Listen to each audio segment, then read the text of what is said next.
Hello, everybody. My name is Lynn. I am your host for today. I am from MESA Worldwide, and we are the representatives of Industrial Transformation Asia Pacific here in Malaysia. It gives me great pleasure to introduce, of course, today's panel session, as well as the fireside chat that will take place together with Dr. Rais Hussin. Before we go on, I'd like to just explain a little bit of why we are intending to do this session. This session is about the Malaysian markets and how we are supposed to address the future of work as well as staying relevant in the job perspective. At this point in time, we are hoping, of course, that we are able to make sure that we are in the forefront of any of our positions, as well as remaining relevant with the right skills and so forth. At this point in time, I'd like to introduce to you Datuk Wira, Dr. Haji Rais Hussin, Mohamed Ariff, Chairman of MDEC, and he is and comes from a lot of background in innovation, has co-penned 4 books under his name together with other authors. And in his most recent 4IR, it concentrates on AI, blockchain, and of course, anything relevant to do with the 4th Industrial Revolution. He was recently also our speaker at the ITAP Malaysia engagement, presenting the keynote there as well as representing MDEC's goals in digitalization. Over to you, Datuk Wira, Dr. Haji Rais Hussin. Thank you, Lailin, and fellow members of the panel. I'm glad that I've been invited to be here to speak a little bit about questioning the future of work, the view from Malaysia. I have been speaking on this a few times, relatively about the same subject. Yes, we all know that with the recent pandemic, COVID-19, things have been fast-tracked. What could have taken its own phase and pace is now fast-tracked so many-fold that you either join the group or you are left out. I'll give you an example. We know now that within the last few months, most Malaysians, if not all, have at least done some of their dealings online. Purchase online, order nasi lemak online, everything is online. And this shows that how it was before. It was gaining traction, but the COVID-19 really fast-tracked the adoption across the industries. Having said that, obviously there are many challenges.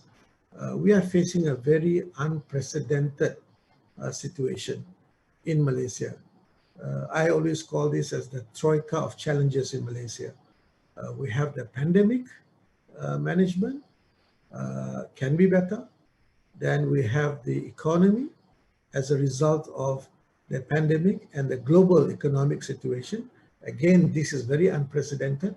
We've had a pocketed economic crisis before, like the financial crisis in 97, 98, 2008, and so on. But this is first time that when you watch the great Liverpool team playing in any stadium, the stadium is empty. Not because Liverpool's not playing well, it is because COVID-19. The ripple effect, the impact of that is the many steward jobs, the economy that supports the entire football industry, for instance, impacted big time. Likewise in Malaysia. And the third element, the Troika of Challenges that Malaysia is facing, is the political instability. I like to be very frank in my views. I think Lailin by now knows that I speak from my heart, although I have a text prepared in front of me, but let me speak from my heart. A weak heart at that, still recovering. Now, having said that, with these this Troika of Challenges, and given the acceleration that we see in the digitalization and digitization, where is Malaysia now? Are we there? I think my fellow panelists will also share that unofficially, we have about 1.2 million MSMEs in Malaysia. And officially it's about 800,000. And out of that, not a big number of them, yes, a significant number of them, but not a big number of them are already adopted the digitalization or digitization. This is something that we need to work hard, work smart. The other question is that with this 4IR, IoT and automation and all that, will there be job losses? I think the job losses today we see in Malaysia is not really due to adoption of 4IR, but it is more because of the economic situation that we are facing collectively. We have a youth unemployment at 1.2 million. That is a very huge number. It's either youth unemployment or youth underemployment. That's a very, very huge number. And that is going to be a big challenge. And jobs are simply moving away. Now, given this unprecedented background and unprecedented circumstances, how the response should be or must be. I think some of the things that I've written many, many times, that we need to ensure that facilitation happens in both sides of the equation, the supply side and the demand side. When we talk about the demand side, you have to put money in the pockets of the people. When you talk about the supply side, you have to enable the SMEs. There's the engine of growth for Malaysia. They are employing about 7.7 million, contributing about 34% to the GDP. These huge numbers. And we need to help them. We need to provide them with the necessary stimulus packages. And one of the things that we need to also do is that the digitization and digitalization. I think this is very key to us. Again, we've talked about fintech, we talked about blockchain, you talk about robotics. All these things must gear towards centered towards the human, not really the technology.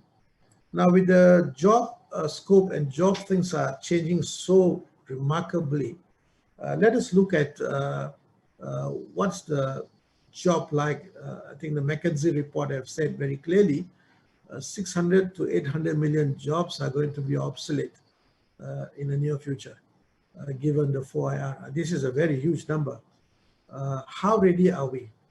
Have we done enough to be prepared? Now you look at the banks in America, in Europe, and so on, you will see large chunk of them today are employed in the IT technology space. So what does that bring us to? Are we ready with talents, the required talents to support such things? Obviously, from a very high-touch economy that we've had all these years, we are moving towards a very low-touch economy. High-touch economy, you need to touch everything. I mean, the intensity is there, the gegenpress, so to speak. But if you look at the low-touch economy, you hardly have, I mean, I'm probably sitting down and talking to you, and there'll be packages coming in ordered some time ago. Now, things have changed so much, and COVID-19 just fast accelerate the whole thing. But given all these things that we are happening, that I'm trying to give a snapshot, so to speak, what do we need to do? How do we face this current situation, current crisis? I've been talking a lot about economics of empathy. I'm talking about a lot of the digital economy should serve the many.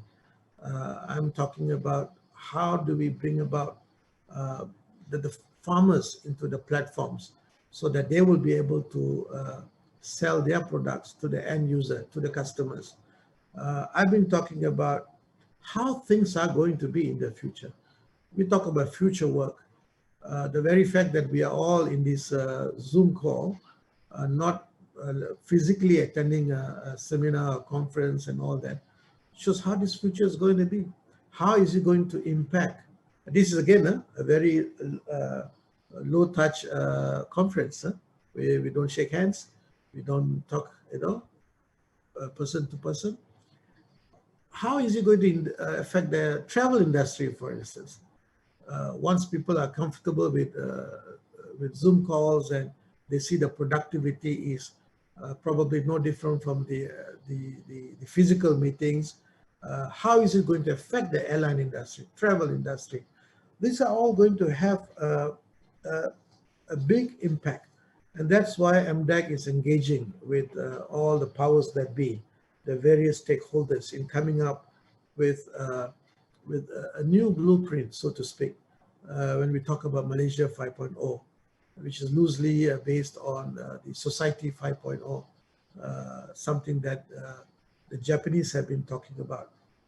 We also place special emphasis for the workforce with various initiatives implemented under the My Digital Workforce movement. Again, at this time, as I said, we are facing a very unprecedented time. Unprecedented measures has to be taken. We cannot actually take from the textbook. I remember in the CC forum in London, about this time last year,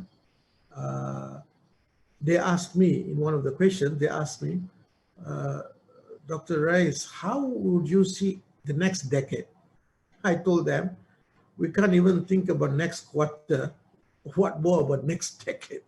So, and that's in October last year. And guess what happened after that? Obviously, we saw November, December, there was a little burst of COVID-19. Then March came and the whole thing. So if I would have told them the next decade will be like this, and things change again. So things is going to be consistently and constantly changing. Are we prepared? Are we going to do it? Can we do it? I think this is where the political will of the leaders is required. MDEC will be able to suggest many things, and we are engaging with all strata of the ministries and even to the extent of the Prime Minister, who's chairing the 4IR Council. But at the end of the day, it is a political will. We need to change our mindset and the way we work. We cannot work the same way again. I can sit down here, talk about technology and talking about reinventing a nation as I co-authored the book. But I think from very basic things that the future is going to be something so different. We can predict, we can say that we are going to work remote, we are work from home, work whatever. But at the end of the day, how these things are all going to help the people. In Malaysia, we take note with cognizant of the fact that many people have lost jobs. Our focus must be, how do we empower them? How do we bring them into the digital economy? Because at the end of the day, any initiative that is being done, if it is not done for the many, it is not going to be good. I think some time ago we talked about prosper thy neighbor, and everyone is part and parcel of this particular what we call society, and we need to help all. So I hope I may not be talking too much of technology today, but what is more important is that how do we enable those technologies that we have seen, AI, blockchain, IoT, whatever that you can think of, will best serve the need of the people. And how can we ubiquitously provide that? Yes, Malaysia have its own challenges. As I said at the beginning of my discussion, i.e.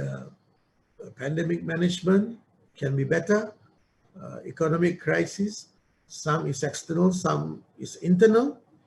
Have we built enough cushion to withstand such economic shocks that we are seeing now? And obviously the political instability. And if we have all these three properly done, and with the use of technology and looking at the way we are going to work in the future, things are never going to be the same. I know some people are going to say new norm and that norm there. Today will be a new norm, tomorrow there'll be another new norm, then will be a newer norm, and God knows when it will stop. So things are going to change, and that's the only thing that we are sure. I think with that, I will end the discussion for now, and I'll give it back to Laili. Thank you, Dr. Rais, Hussin, for the interesting keynote. I am sure we are all thinking about what we can do for the future, especially now with COVID-19 being at the helm. And of course, as Malaysia entering into another phase of CMCO where office workers will have to work from home from tomorrow onwards. I'm sure all of us are waiting patiently to see what we can do. But in the meantime, let me bring in Ms. Sheila Singam. She is the founder of Human Equation. She is a woman of many talents, and hence why she is your moderator today. She comes from a long lineage of journalism. She is also someone who is a certified NLP coach, a trainer of all sorts, and an innovation counsel. She will also then be speaking about the challenge that we throw forth in the ITAP Malaysia engagement about masks. But without further ado, may I bring you now, Sheila. Thank you, Lailin, for that really empowering introduction. So in the ITAP event Visioning for the Future that we had on September 30th, a challenge was issued to the participants to address the issue created by non-recyclable single-use medical masks that are actually having a negative impact on the environment. I think many of you have seen pictures of turtles and sharks and fish in the sea with masks entrapped in masks or with masks in their stomachs and so on. So this currently, the reusable masks that we're using still carry the danger of infection, especially if they don't have filters and so on. So the audience were given a number of options to either create a new biodegradable self-cleaning mask or look at a way of getting rid of these masks that is eco-friendly. So you might be asking, why focus so much on a mask, on face masks? Because the fact is, after what Dr. Rais said, this is going to be a part of our lives for some time. As you know, in Malaysia, numbers are increasing. We're in the second wave. So we all need to really be masked. And because wearing a mask actually reduces your risk of infection by a great deal, almost 80%, right?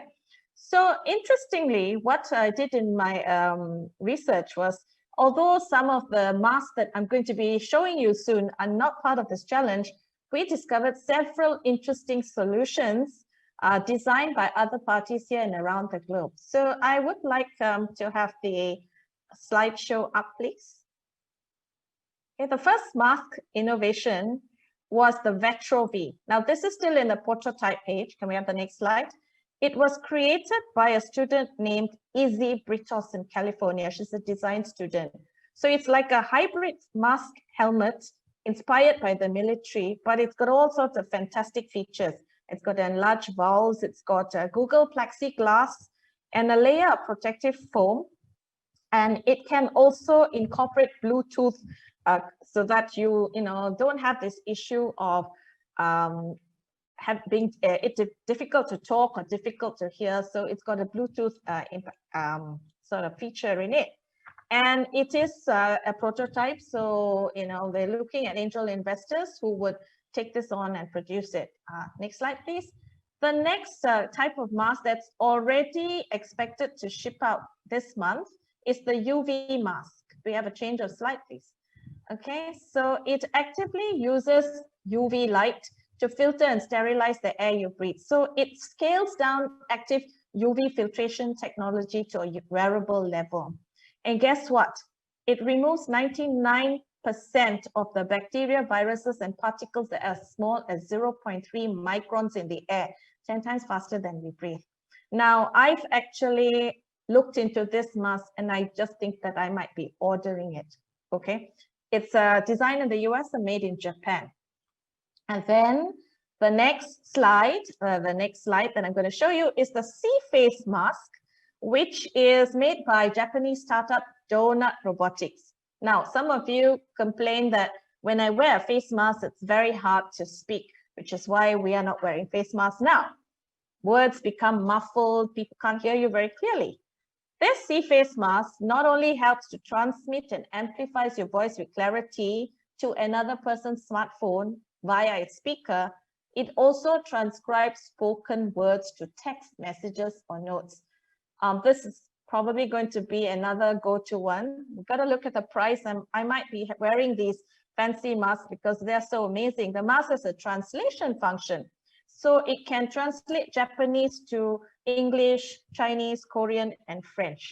The first 5,000 masks have been shipped within Japan starting September, and they plan to go international eventually. Wonder when it's going to make it to this part of the world. The next slide that I'm going to show you is the B2 mask.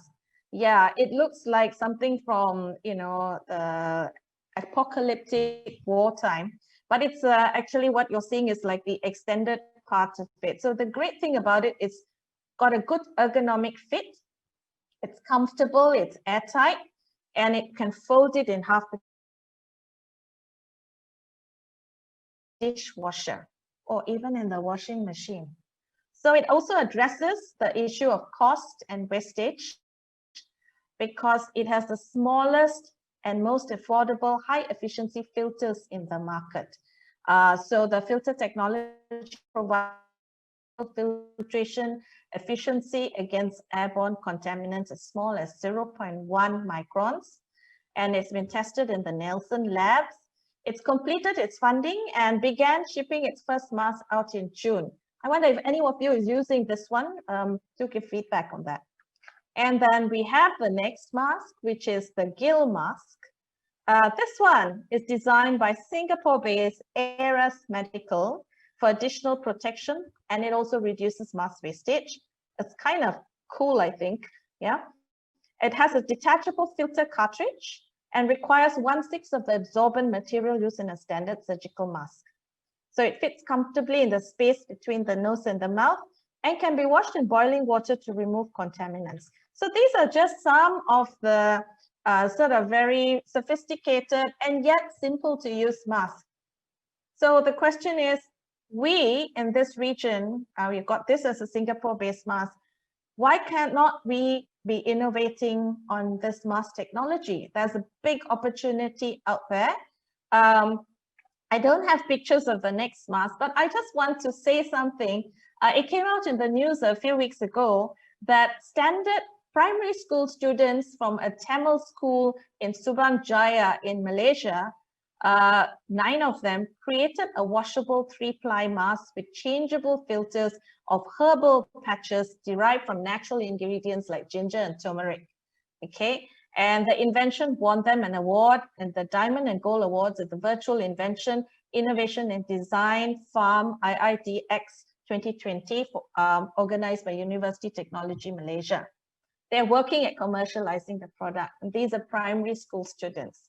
So innovation is alive, it is well. It is just that we need to have that mindset to look at the opportunities. Yes, we are in a pandemic, but where are the opportunities? We need to be turning our direction and focusing there. Right, so that's just some mask technology for you to consider and to see that it is being done in the rest of the world, by the rest of the world. Why not in this region? That's my summary of the mask challenge. Thank you. Back to you, Lynn. Hi, thank you very much, Sheila. Now we would like to introduce some of the panels that will be coming on. Datuk Kang is the formidable president of the SME Association of Malaysia. I know him since I was young, but from now we have been working together on a very professional level, and I know him as an uncle then and now a Datuk. But at the end of the day, he has the mountain of knowledge that one would like to pick on, because he's also working ardently together with a lot of the government agencies to chart the path of Malaysia. Especially now during CMCO, he's also being consulted by the very many, government agencies in order to see how the workers are able to work out from home or from the office. Welcome, Datuk Michael. We would also like to bring together Raja Tiga Rajan. He is a very formidable president as well of the Industry 4.0 Association of Malaysia. He and I have also been working a lot together ever since the inception of Industrial Transformation Asia Pacific. He and I have been able to work together in presenting also ITAP Malaysia engagements all over Malaysia. Last year being in particular 4 locations around KL, Sarawak, Sabah, and also Penang. He has also personally visited Hannover Messe last year and has been able to see that Industry 4.0 is the way to go. Welcome, Raja. Thank you, Lynn. And at the same time, we will also bring in now Datuk Wira Dr. Haji Rais Hussin Mohamed Ariff, who will also join in the panel, and Sheila will now take over as the moderator. Thank you. Thank you, Lynn. Good day, everyone, and welcome to the Fireside Chat on the worker's dilemma. What does staying relevant mean? The world, we've just heard from Datuk Wira, Dr. Haji Rais, on how the world as we know it has changed in a short span of less than a year. And it will continue to change as we battle this global pandemic that has accelerated the digitalization of almost every area of life, from shopping to medical facilities to the way we do work. Now, while there are still organizations that are in denial about how digitalization can impact their business, several others are implementing changes and preparing for a future where it can take them to new levels, even in the midst of a crisis, a global crisis like what we're experiencing now. So today, more than ever, the adoption of Industry 4.0 is imperative if individuals and organizations are to remain relevant. But what does being relevant actually mean? And how are they to do this? Dr. Rais talked about bringing the digital economy to serve many. How are these many to adapt and move with the times? Is there a gap in the skills in terms of digital skills for workers in the region? If so, are companies pivoting fast enough and focusing enough attention on upskilling the workers to be relevant and ready for a world where digitalization is going to be the norm and dominate the way we do business? Okay, so is this even a pertinent question to ask, digitalization, when businesses are struggling to remain afloat? So these and other burning questions are going to be addressed by our distinguished panel today. Gentlemen, let me welcome you to the Fireside Chat. Thank you for taking the time to be here. So in the first instance, I'm going to address the issue of relevance.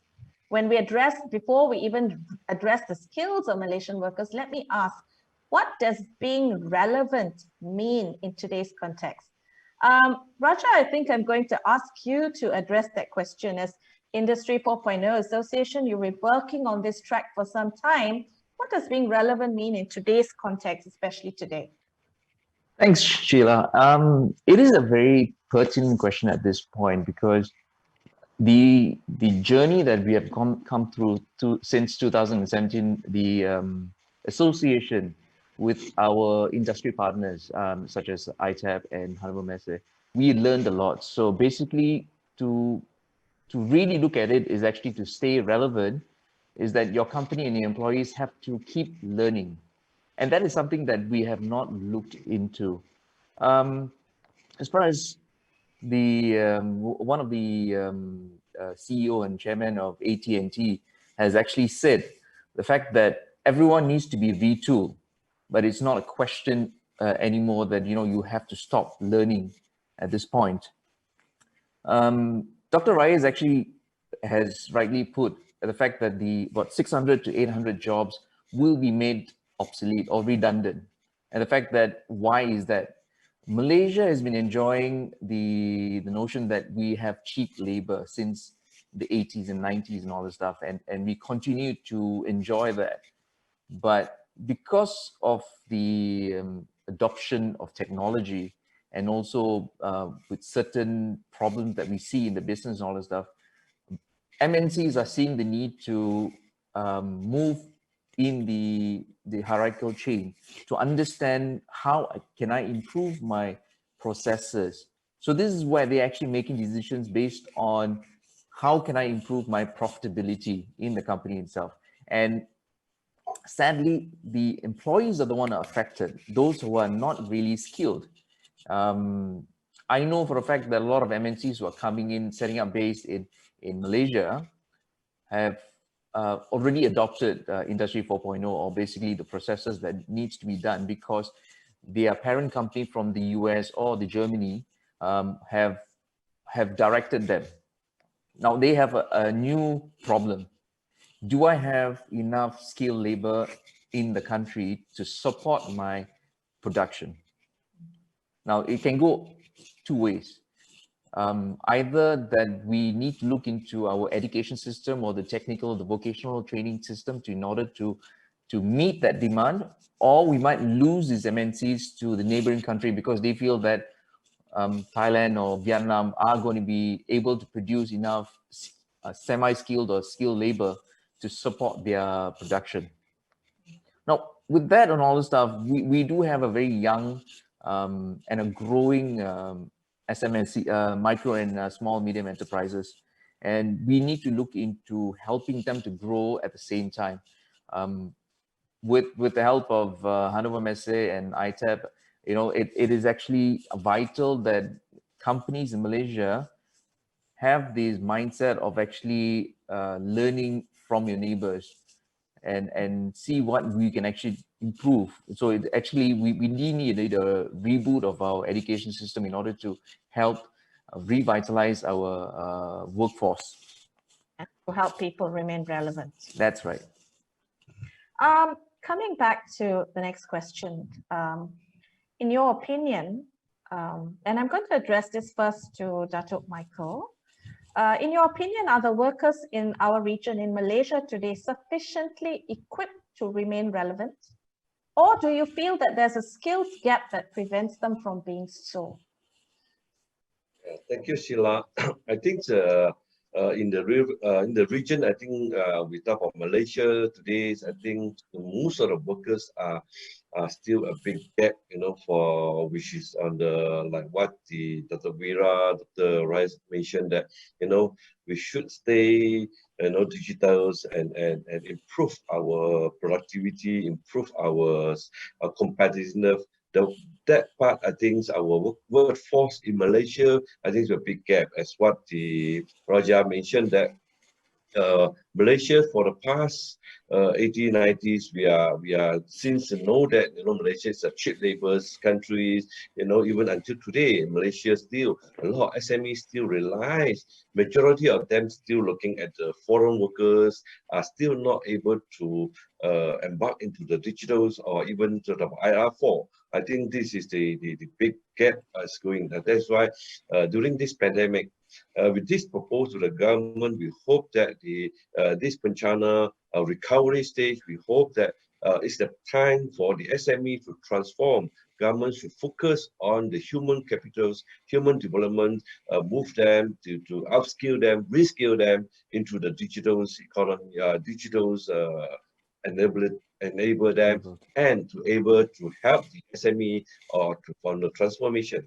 That's why you can see during our recovery plan on the bencana, government have big budget and 35 billions allocated, majorities on the human trainings development, plus the digitizations enable for the SME.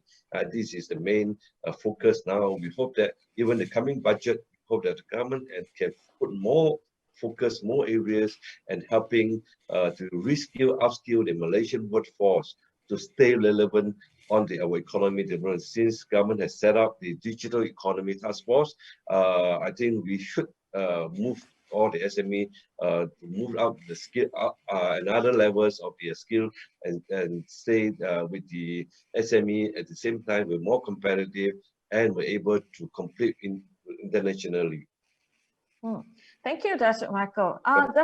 Dr. Wira, Dr. Rais, In your opinion, what are the major gaps in the skills that might be preventing our workers from staying relevant today?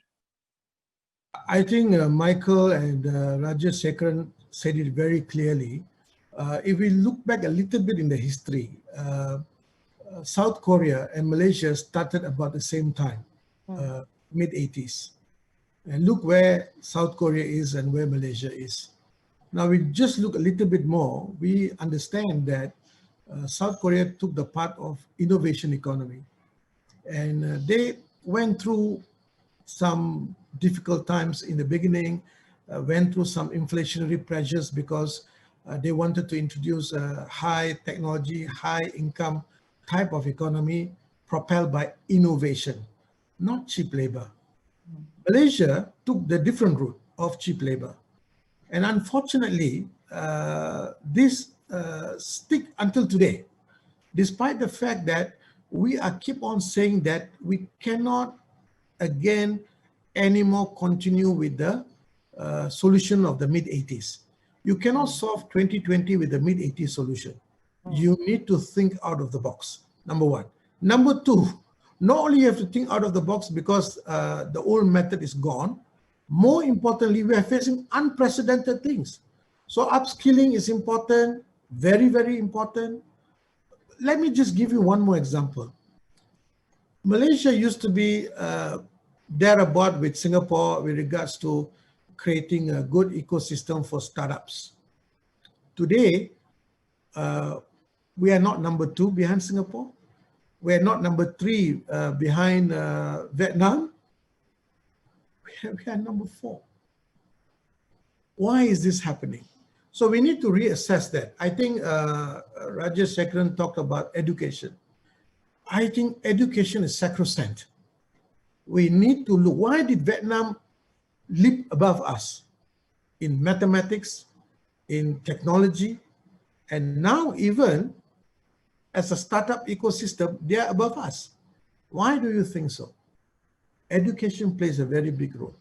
I think it is very, very important that we need to recalibrate our education system, keep politics out of it, and make sure that the education is recalibrated along the future, not along what you think were in the past. And that's very important. The word relevant is also very relevant. You either relevantize yourself or you irrelevantize yourself. If you still stick to the old ways of doing things, okay, boss, be comfortable and be complacent where you are. That's why in MDEC, this would be probably at the 120th day of mine. I was very patient listening to everything that's happening in MDEC and that's not happening in MDEC. We are coming out with a new trust, which is the Reinvent Malaysia 5.0. And this time around, we have again, announcements will be made with regards to even the organization structure. Our organization structure was working very much in silos. We cannot do that anymore. This is a very interconnected, interrelated, borderless, divisionless, agency-less proposition. There's no longer that we can work the way that we used to work. I'm the king of my castle with crocodiles and sharks swimming around the moat. That's why MDEC has been very open, and we are, at least me, we're opening our doors to listen to all stakeholders. There are people who come with very smiling face. There are people who come with very angry face. But one thing for sure, when they leave, they left smiling. Why? Because we listen, not to reply. We want to understand. I think there's a lot of changes that's going to happen in MDEC. And again, this digital economy space is going to be a very important space for everyone. And it cannot be only participated by few, not only in Bangsa or Damansara. It has to be everywhere. Pangko, Pasir Mas, whatever.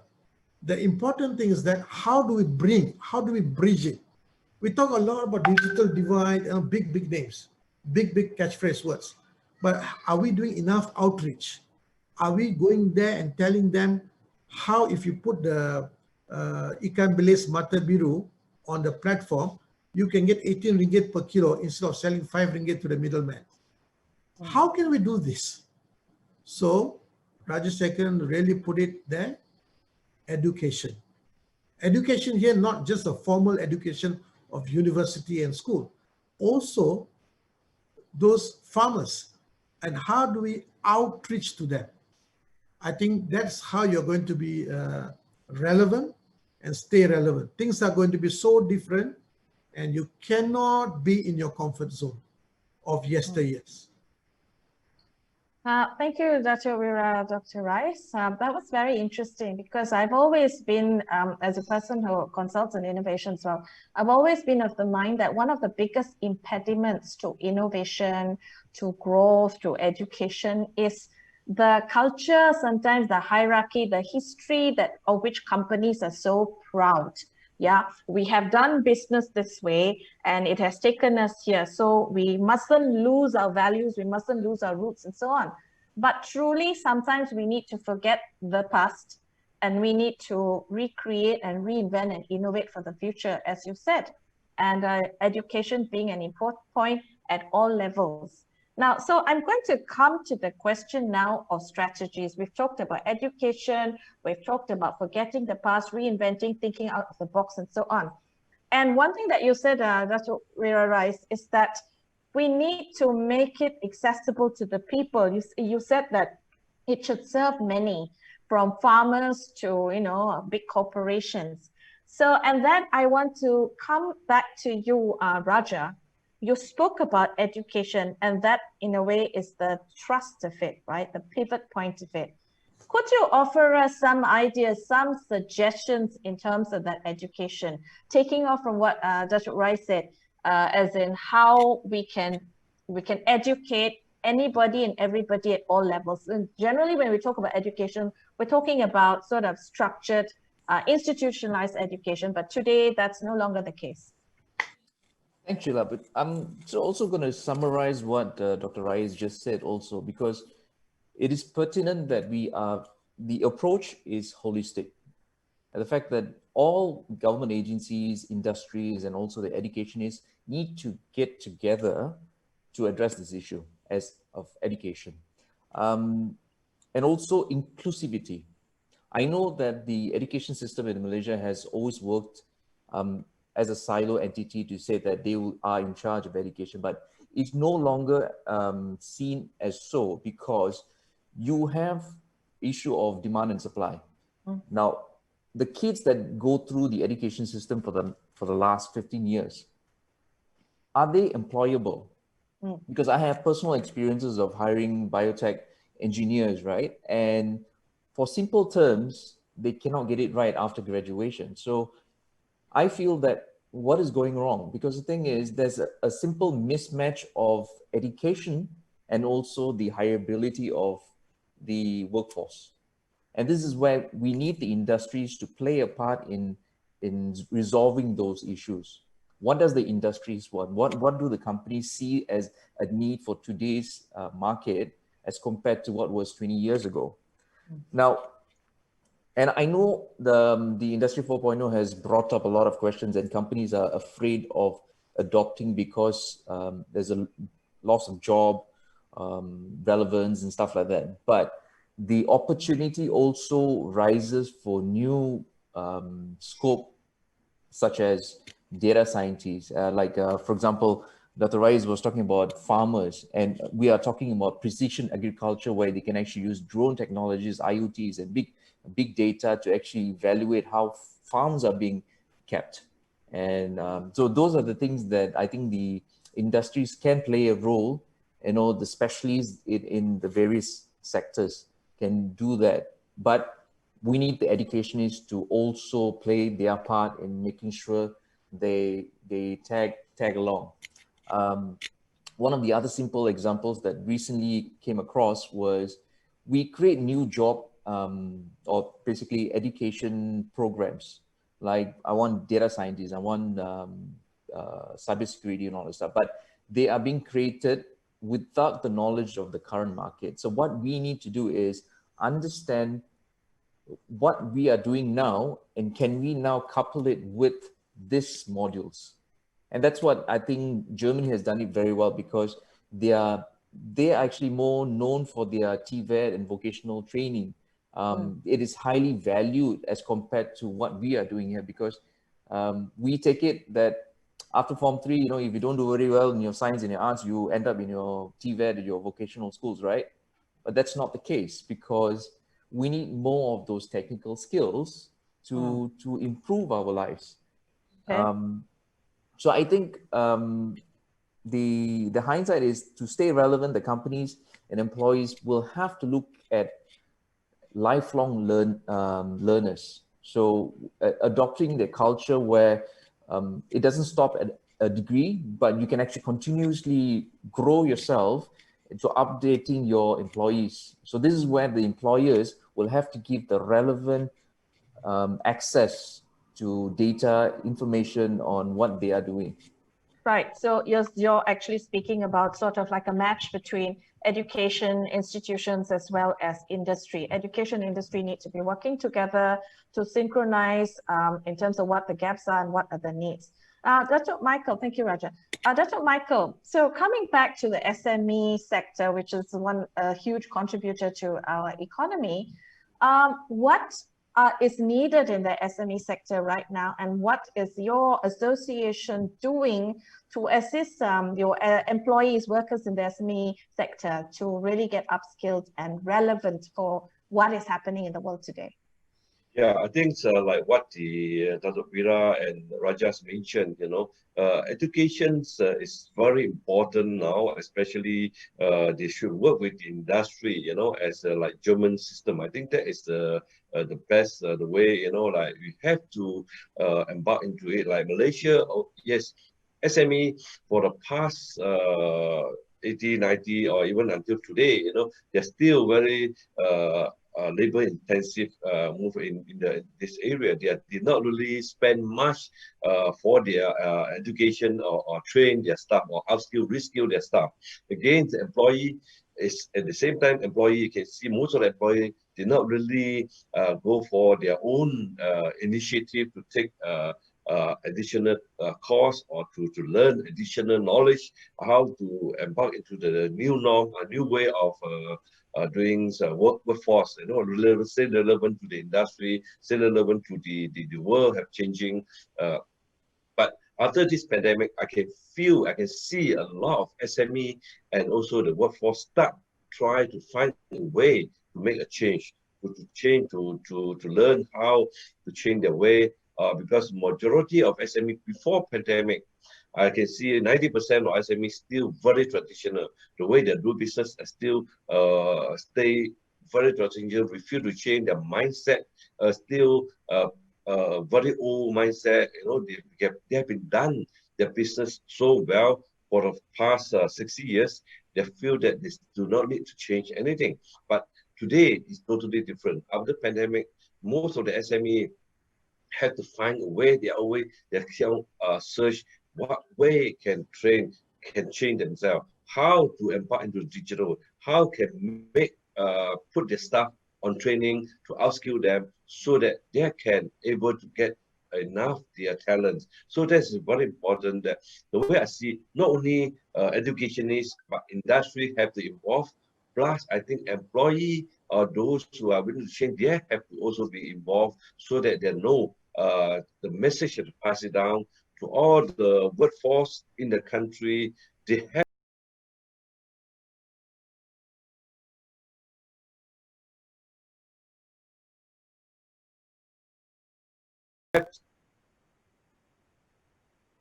about transformation of the economy and the company and the industry. I think that's very important for the country to change.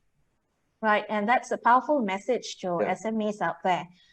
Dr. Rais, I'm just going to ask you a final question. Dr. Rais, having heard the other panelists and what they have to say, and also based on what you have said about making this, getting everybody to stay relevant, to be part of the digital economy, What does MDEC, what initiatives does MDEC have in response to this, the formal, non-formal education, and where do you see MDEC's position as in sort of like integrating industry and education, upskilling people, taking them relevant? I think that's precisely what MDEC was established for. Okay. I need to spearhead the transformation, the digital economy, taking into consideration of all stakeholders, the education part of it, the training part of it, digital adoption, digitization adoption, and so on and so forth. I'll give you just an example, resonating what Michael have said. I met with someone who, I like to give examples so it's easier to understand, knowing I have 51 seconds. He has about 300 million ringgit worth of revenues, annual revenues, and selling a certain type of products, but he's not online. And he doesn't have not digitized his business. Then I say, why didn't you do that? Oh, it's very structured, very complicated, confusing, and costly, and so on and so forth. So I just whip upon my mobile phone. I saw this is MDEC. Have you know MDEC? I said, no, I do not know what's MDEC. Okay, good. So this is MDEC. And hey, that's you. So yeah, that's me. I'm working there. Then I explained to him what MDEC can do in terms of his digital adoption and so on and so forth. So that's why I'm resonating with what Michael said. There are many people there. It can be done. It must be done. I think apart from staying safe and staying home and staying all that, we need to also be staying relevant. And to do that, upskill, educate, and so on a medium term. On the long term, we need to recalibrate the education system. Absolutely. Thank you so much, gentlemen. We've come, the takeaway from this, there's so many takeaways from the panelists, education being one of them, integration between the education sector as well as industry. And you have three very powerful gentlemen here as our panelists, spearheading change, the digital economy today. We'd like to thank you very much, Datuk Wira, Dr. Haji Rais Hussin, Datuk Michael Kang, and Rajasekharan Thiagarajan for being part of this fireside chat. Thank you very much, and handing back over to you, Pong Lai Lin. Thank you very much, Sheila. And thank you to the three panelists as well for the very exciting discussion that we've just had. I hope that you as participants, as well as panelists and moderators, including myself, has been able to take away some insights into this. I'm sure we would like now to, of course, see whether or not the Industry 4.0 Malaysia Association, the SME Association, together with MDEC, can spearhead maybe something in the future to make jobs more relevant. Together with this, thank you very much, everybody, for tuning in. We are, of course, very honored to be part of this Industrial Transformation Asia Pacific Conference, as well as ITAP Connected this year. It is the first hybrid event that we have, and we will look forward to welcome you for the future events. Thank you very much, and goodbye. Thank you. Thank you.